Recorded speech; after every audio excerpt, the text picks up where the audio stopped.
Welcome to RidgeLife. Today we're going to make venison jerky two ways.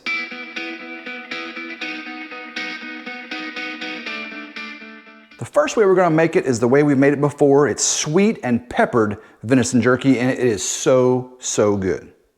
The second way we're going to make it is sweet and spicy. We're going to add some heat to this venison jerky.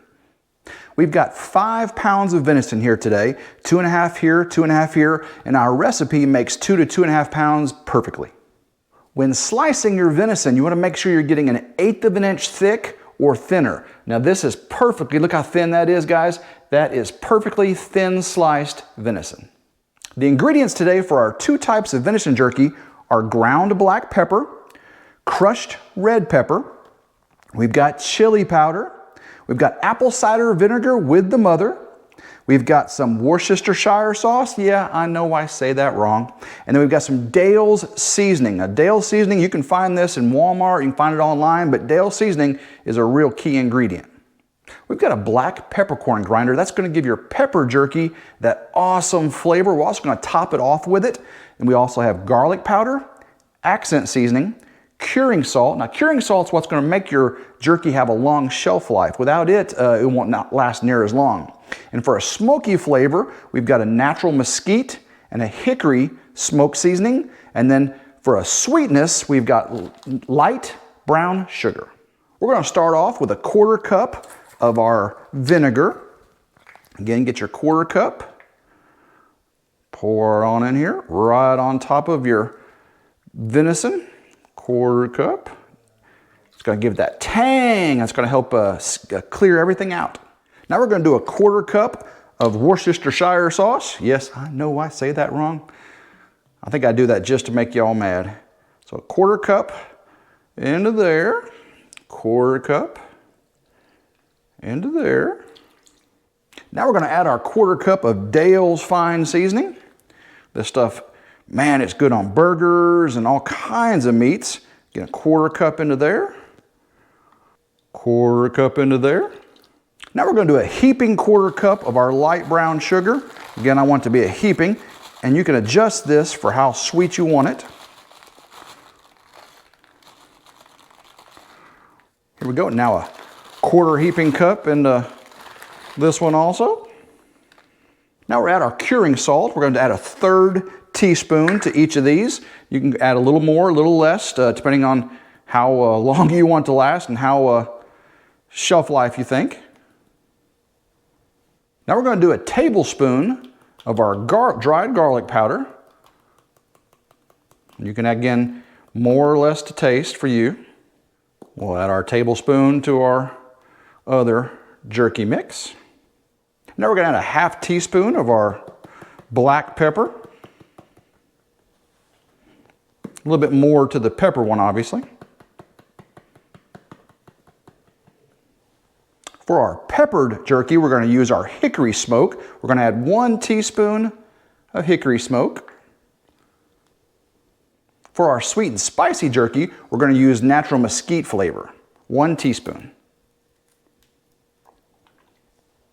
Now for our sweet and spicy jerky, we're going to add a tablespoon of crushed red pepper. Man, it's going to make us some fire to it. And also to our sweet and spicy, we're going to add a teaspoon of chili powder. Now to our peppered jerky, we're going to get some of our cracked peppercorn. Get on the medium coarse. Just get this all up in here. And then again, we're going to top it with this at the very end. That's all the ingredients for our sweet and peppered venison jerky and our sweet and spicy venison jerky. Now, if you want your spicy jerky even spicier, feel free to add any other ingredient you like to bring up the heat.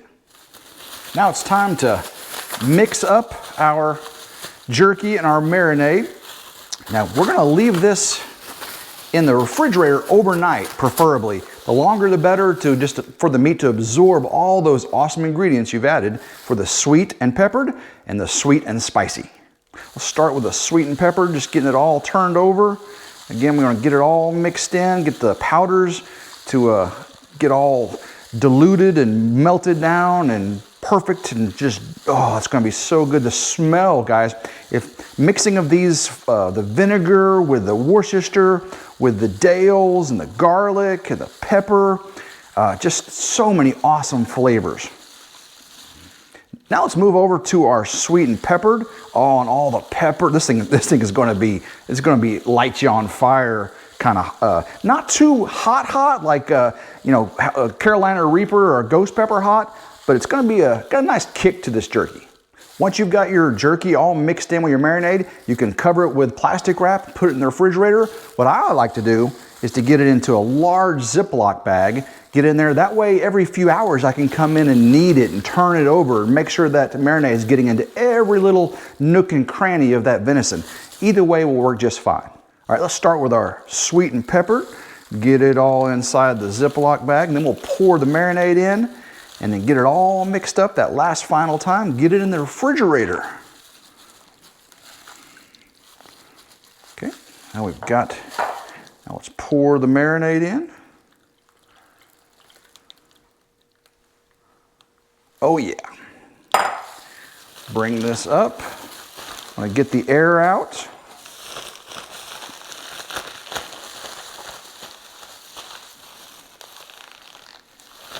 Now, we can mix this all up. Oh, that's getting every little piece of that meat down in the crevice and pour and every, just little last bit of it.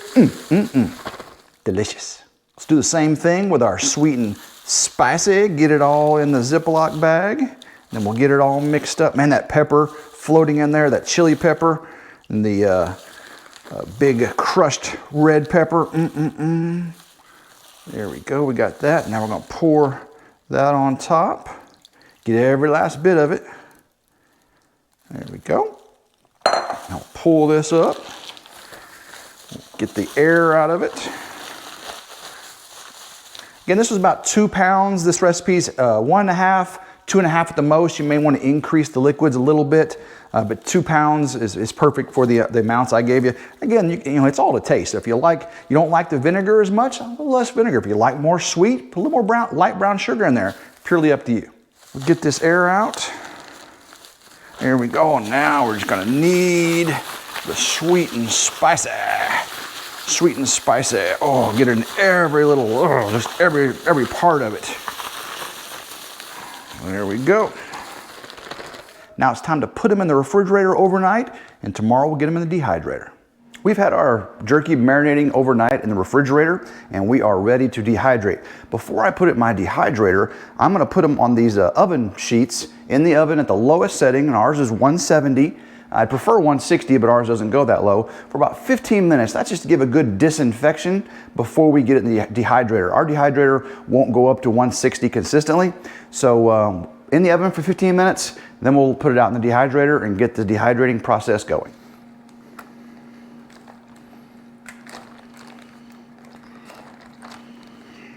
We've got those laid out nicely. Let's get them in the oven. And then we will set the kitchen timer for 15 minutes, and we will have our jerky disinfected and ready to dehydrate. We got our jerky out of the oven, disinfecting. It was in there for 15 minutes at 170, and now we're gonna put it on a paper towel, dry it out, and get it in our dehydrator.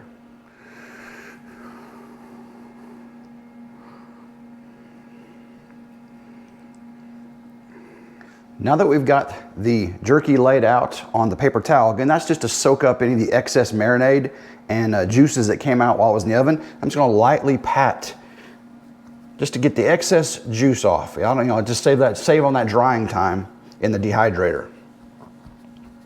Okay. Once you've got that, before we put the peppered jerky in, we're gonna put a little more of the cracked pepper, let it stick to the outside of it so you get that real good pepper jerky flavor. We've got 5 trays each for our dehydrator, and we're going to distribute them evenly. We're going to start with our pepper jerky. I'm going to get some coarse cracked pepper on there, get on the coarse setting so it sticks to it and is all tasty. Again, get it on there. There we go. Let's lay it on here. Now when you're laying it out on your dehydrator tray, you want to do it in a flat fashion. I really wasn't too worried about it flat on the paper towel there, but flat will allow it to dry evenly and get the air to all surface area points, and that way you don't have any wet, moist spots. Now that I've got the pepper all laid out, I'm going to put a little more cracked pepper on them one last time when they're on the trays. You know, I got them all flipped over. Get cracked pepper on the top. Do the same thing for each one of these. Cracked pepper makes them taste so delicious.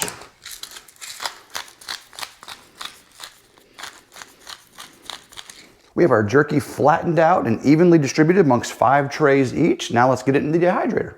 Let's load our dehydrator, get each one. I'm gonna have the peppered on top and spicy on the bottom.